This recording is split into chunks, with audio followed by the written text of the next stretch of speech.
遛狗，正好跟大家聊聊遛猫这件事儿啊。有段时间我跟我的中国好邻居要轮流给彼此关门，我家是花狗会推门，而他是猫咪会开门。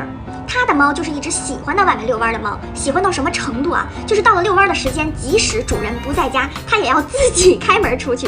这着实也给我的邻居带来了一些困扰，毕竟人不在家，但是门开了，这件事情还是挺要命的。家猫即使不出门，每天也会在家里遛弯，无论它的家是20平米还是200平米，猫咪都要亲自巡查自己的领地是否一切如常。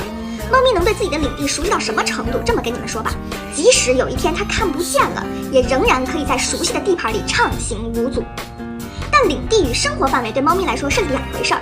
如果猫咪可以选择出门，公猫的生活范围可以达到以家为圆心，直径100米左右，母猫相对来说小一点。然而，大部分猫咪虽然每天守在窗户跟前儿，或者好奇楼道里的世界，但当它们真正迈出大门之后，往往表现得非常怯懦跟恐惧。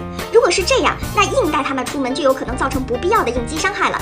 所以啊，遛猫这件事儿基本上还是随缘吧。如果它真喜欢出门，那咱们就给它带好牵引绳，防止意外发生。毕竟啊，无论是猫是狗还是人，出门永远是安全第一呀。